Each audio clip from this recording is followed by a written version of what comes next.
Okay, good day everyone. So this day we will tackle about performance-based assessment.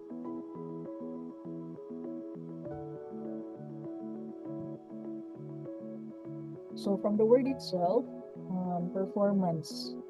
So performance can be observed through different tasks, okay? And it is considered an authentic assessment, okay, because it will require the students to use their higher order thinking skills and solve problems in the real world. So in this lesson, the student will be able to understand the meaning and nature of performance-based assessments. We also need to identify the different principles that we need to follow to ensure that we will have a successful implementation of this type of assessment. So unlike with the traditional assessment, which only involves with paper and pencil tests, this time they will use their mind, body, and their attitude in order to accomplish a certain task. Okay, so they will not only acquire knowledge but as well as apply their skills, their abilities, their attitude. So however, this type of assessment also requires a systematic process. Okay? So we will discuss it in this lesson. So as a teacher, we are not only concerned about the cognitive skills of the students, we are also concerned about their attitude, their skills, because these are the things that is required in the workplace and in the real world. So another point why we need to do performance-based assessment, it will help the students improve their overall performance and appreciation of the subject. Okay, so in this lesson, you are expected to create your own performance task using the GRASP model. So GRASP meaning G for goal, R for role, A for audience, S for situation, E for products, and standards. Then the next objective is for you to develop an appropriate assessment on this performance base. So goal is pertains to the objective, okay? The goal that they need to achieve, okay, or they need to complete. Next is role, meaning the student's role in order to achieve the task. It could be the role as a leader, the role as a manager, or the role as a follower, or this would also entails the different responsibilities that the students need to perform in order to achieve the goal. Next is audience. Okay, so these are the receiver of the um, task. So for example, if the students will present a certain project, so when we say audience, it could be the community, okay, it could be the sa TLE, it could be the um, canteen people na prepare sa food. Okay?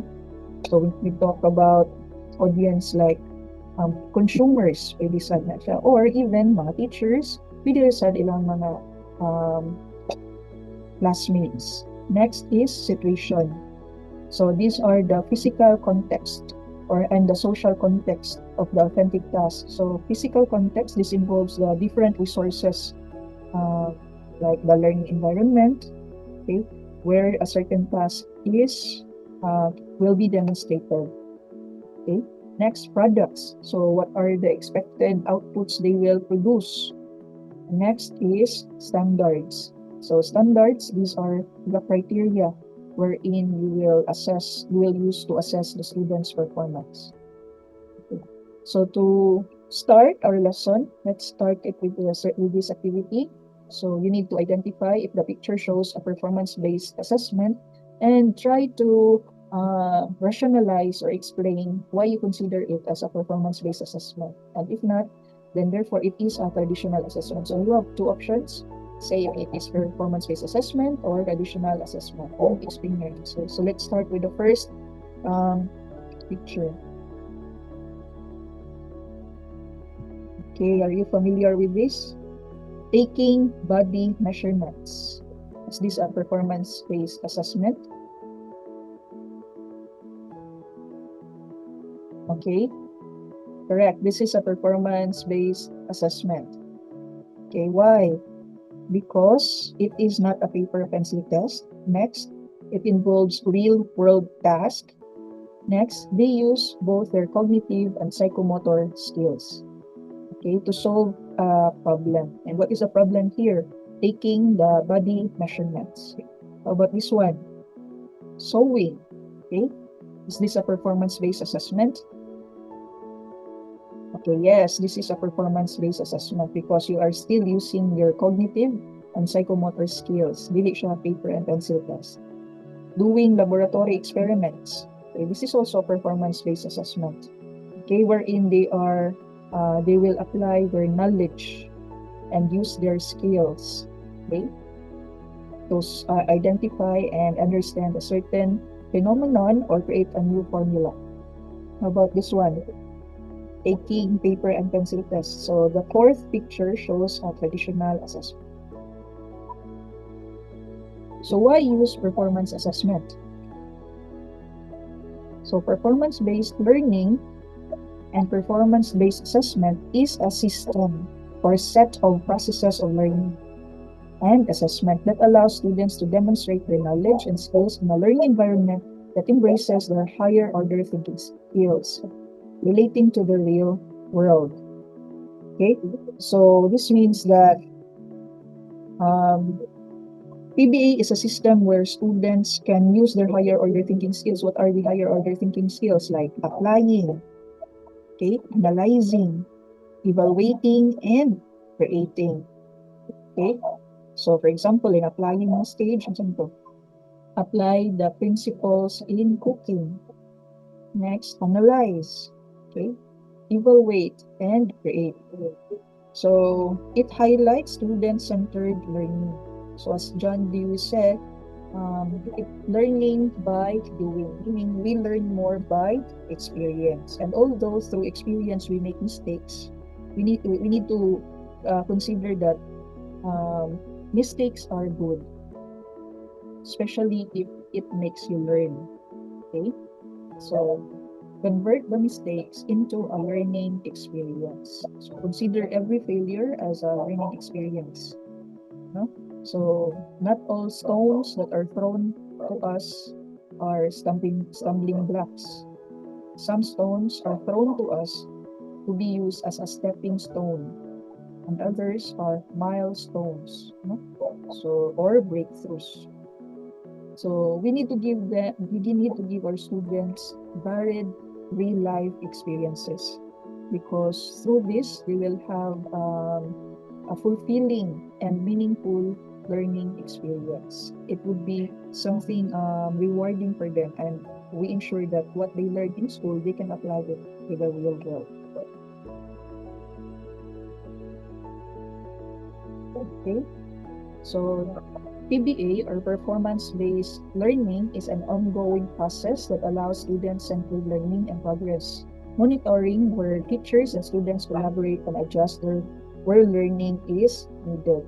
Okay, so instead of a multiple choice test, true or false test, no, essay, why not give them mga debate, okay, mga courtroom trial, no? They need to demonstrate their understanding about law, no? So through a debate. So this is debate is an example of a performance task. Okay, so in its simplest terms, a performance assessment is also called alternative assessment. Okay, that is one which requires students to demonstrate that they have mastered specific skills and competencies by performing or producing something. So performing. So may examples of performance tasks like dancing, singing, painting, cooking, no? Doing laboratory experiments, producing something. We call it as a project-based learning. So making a portfolio, okay, producing a project, a video, okay. So making a project out of recyclable materials. So that is also a performance-based assessment. So next, when planning for performance-based learning, So as teachers, you need to keep in mind that the content and instruction does not have to change, meaning your target as well as your instructions should be clearly explained. Instead, it will be used to assess the student's knowledge from the content. The student is allowed to demonstrate what they have learned. Unsa may pasabot aning? This means that the task should anchor on the knowledge they have learned. For example, di ba naman tayo mga chemistry na subject. Okay? Naa dyan may lecture o naa dyan lab. Okay? So, na may grado sa lecture, nasa may grado sa lab. And kung unsa inyong gi-discuss sa lecture, mao po'y inyong i-perform sa lab. Okay, meaning na ay strong coherence sa theory and practice. So with proper preparation and planning, the instructor has full control over what the content is and how it is taught. So make sure that you have prepared everything before you conduct the performance-based assessment and learning. For example, you have prepared the resources, the materials, the equipment. No? Dili pwede nga mo pa'y pagluto, nalunod na ang mga ingredients niya, wala pa din nga palit ang karne or ang kuan na importante na ingredients. So before you do the performance-based assessment, make sure that you have prepared everything that is needed. Okay. So next is, these are the types of performance assessment. First one is solving a problem. So we are not only limited to math problems, no? Mga real-world problems. Huh? Okay. So for example, kanang ato ang waste management. Okay, so how will you solve this one? It could be through recycling, performing sustainable practices. So for example, another problem is climate change. So how will you fight climate change? Like planting trees. Okay, yan na. Mga doable lang mga practices. Another type of performance assessment is completing an inquiry, determining a position, demonstration task, developing exhibits, presentation task, capstone performance. So we will discuss this one by one. So solving a problem. Okay, so in solving a problem, we need to use the 4 steps. So what are the 4 steps in solving a problem? First, define the problem. It is important that we are well aware about the problem. No? So what it is, what is the known, what is the unknown, or we say na kung sa dubi ay ang problema, and what is the issue, okay, and what are the resources. Okay. Next is identify a strategy. So how will you solve the problem? Okay. First question is what is the problem? Next is how to solve the problem. Okay. Then the third one is carry out the plan. So this means kung naka-identify na ka sa nature sa problem, na kay strategies to solve the problem, then apply the strategy. Okay? So for example, the problem is climate change. Okay, init na kaayong panahon. Bisag gabi, init gihapon, igang kaayo. Ya, dili ba ikaw ang naka-experience ano, no? It's a global concern. So how will you solve the problem? So, muha lang na end. So, naka-strategy. So, you will identify some strategies, mga sustainable practices. Example, planting trees. Okay. Then use mindful use of electricity. Mga practices lang na maka-help answer this problem. Then next, muna yung strategy, execute na yung strategy. Then, lastly, reflect if they were able to solve the problem. Okay, I remember my mother planted a tree. Kay init kaayo, sa yung rason kay para daw inigdako, dili ni maitan. So karon tinuod gyud nga katong iyang giplant na tree, naghatag gyud og landong sa amo. Okay. So, bisan pag wala na to siya, wala na akong mother, so nagya ko ng tree nga iyang hope na makatag na mo og landong. So, nga na ba? So, solving real world problems. So, another one is, for example, students have problems, budgeting problems. or have problems in their budget. So what you will do? So kaibaw sila nga, they have financial problems. So sa main strategy, ask them to make a budget plan. No? Okay, budget plan. And what? Then they need to identify their expenses, then prioritize their needs and wants. Na sila savings plan. Okay, and then they will carry out those plans. So that is an example of performance task in math. No? Allowing your students to design and follow a budget plan. So next is, okay, so another example is you ask your students to make a parol. Okay, pero it could be using recyclable materials or Christmas decors, using recyclable materials na hindi na silang kaya mag-gasto. So, duha ka mo problema yung masulbad. Okay, ang mga Christmas decors, then, nagamit pa dyan to ang mga waste materials. Okay, so, performance-based assessments, these are tasks that permit students to show in front of an observer or an audience, both the processes that they use and the products they create. So for example, ay mga demonstration. Okay, demo nimo how they make the katong parol. Okay, Christmas lanterns. So you will have audience. Then the students will have their classmates as their audience, and they will present how they will create the Christmas lanterns or parol using the recyclable materials. So the problem-based assessment can focus on process or can focus on products. So another task that you can give to your students is completing an inquiry. Okay, so in here, it is an approach to learning that involves a process of exploring the natural or material world. So, mura siya exploratory learning, no? They will need to think about their interest. What they want to discover, no? Asking questions, making discoveries, exploring, testing a theory. Okay, so this explains an inquiry-based task where students explore, ask questions, then collect data that can help them build their understanding. For example, students will investigate why do leaves change color in different seasons, no? Or like how photosynthesis occur. Okay? Or if you mix two different chemicals, what could possibly happen?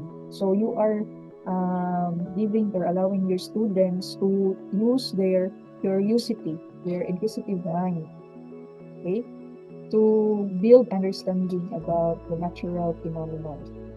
Okay, so an inquiry task is one which the students are asked to collect data in order to have understanding about a certain question, topic, or issue. So another performance-based task, determining a position. Okay. So, ng estudyante, na sila standpoint. So, the task requires students to make decisions to clarify a certain instance or issue. Okay. So, again, it requires students to make decisions, standpoints, or clarify stances on issues. So, this often involve ethical or complex topics. So, challenges na mga estudyante. Magamit nila ilahang analysis na skills, their evaluating skills. So, grabe no? Higher order thinking skills. Okay. Like for example,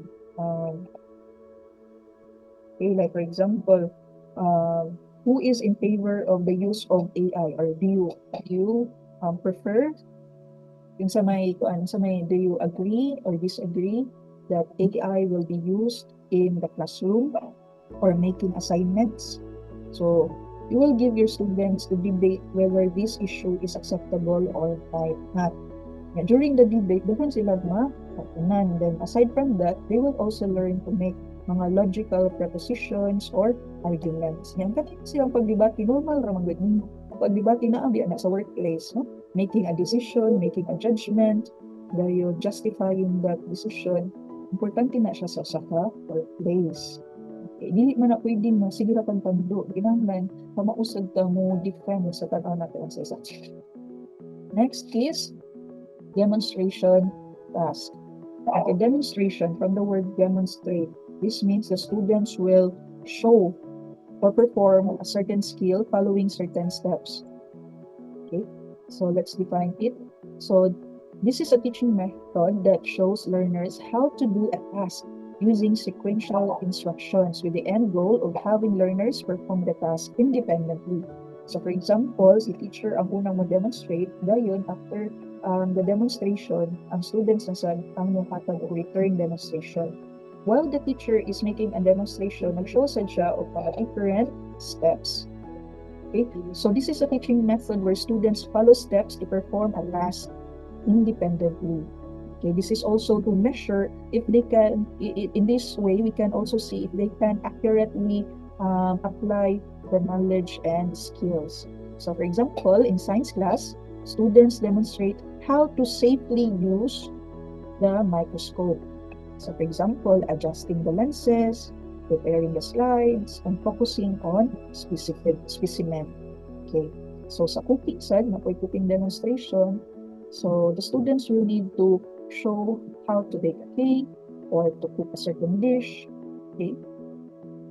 So next is developing exhibits. So exhibit, so nakatin naman tayo exhibit, no? Okay. So exhibit kaya may mga models, mga projects, or mga authentic or realia. Okay. So this means that the students will show projects, presentations, or products, mga artworks, mga math problems, or puzzles, or poems na ilang gustong i-exhibit. So students will show what they have learned, usually as a way of demonstrating whether and to what degree they have achieved the expected learning standards or learning objectives. So for example, i-exhibit mo ang mga projects sa mga estudyante. So students create displays like mga art outputs, okay, serving as both learning experience and an assessment at the same time. So naikuban anak nga kuan gani nung let's say mga art students na sila gallery exhibit, naikuban ana ibaligya, na pa joy uban ana paliton, no? So dito sana siya help sana sa estudyante if ganahan sila nga ibaligya ba or pero manang video ka sa estudyante sa Manila kay ibaligya no. Sige ma'am, baligya lang na ako. So, ma-appreciate niya na siya graduate. Plus na pag siya money, labi nagkanilang niya siya. Kanya ka na ka-feeling lang, halo, nakali na ako ang artwork. So, mas ma-inspire na sila. Okay? So, could be their paintings, drawings, or mga projects. Next is presentation task. So, presentation task, it could be like this one, PowerPoint presentation, video presentation, oral presentation, research presentation. Okay? So this involves communicating certain information to an audience. So it is an instructional event intended to communicate, meaning to share information about the task, okay, or a summary of the work. Okay, it is a process of engaging with audience and letting them understand about your work. Okay? So, for example, students will prepare and deliver a 10-minute presentation about the country's culture, okay, including their language, food, tradition, and current issues. Okay? Or reporting. Reporting is also considered a presentation task. So, presentation could be made through any oral presentation, visual presentation, video presentation, okay? Speech delivery. Okay. So next is capstone performance. Okay, so capstone performance is also called as research. No? Research is a performance assessment. Okay. So kanus man ning buhaton ang research. Kung pagkuan na to, pag college na to, di ba ang research medyo very na at the end sa inyong degree, third year na before mo OGT. Okay. This it will serve as a summary of what you have learned in first year, second year, and third year. And the new knowledge and skill inyong gibutan into a research. Okay, so or it could be a one comprehensive project. So pwede siya research, pwede siya project. Okay, so for example, sa business na course, students can create a business plan. Kaya business man ilang course, no? So business plan imuhang ipagamit pagbuhat. So for example, kanang sa teacher, so unsa man lesson plan. Pwede na siya niya teaching demo, pakapina ng teaching demo. So naagit na siya. So sa lesson plan, dira sa namo makita unsa mo ka creative and critical thinker as a teacher. Unsa mo maayo nimo og strategy, motivation, activities para sa inyong mga estudyante. Okay? So next is nature of performance of assessment. Okay? So, ang kanyang performance assessment, none siya strength and weaknesses. So, its strength, it provides additional way for students to show that what they know and what they can do. No? Dili ra siya limited ba sa paper and pencil test. So, makita gyud mo to ang tinud-anay na learning sa estudyante. So, it also emphasizes reasoning skills. It is more engaging and it involves active involvement of the students. It also integrates assessments with instructions. And learning occurs during assessment, meaning while they are learning, they are also assessing themselves. However, performance-based assessment have weaknesses. So difficult to plan. Okay, it's hard to prepare, unlike the paper and pencil testing. Paano siya i-print siya? Okay, and reliability is also an issue. That's why you will use rubric. Okay.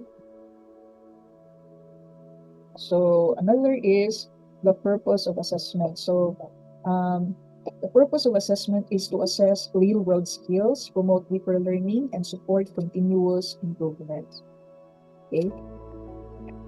And to end my presentation, I'd like to share a quote that experience is really the best teacher.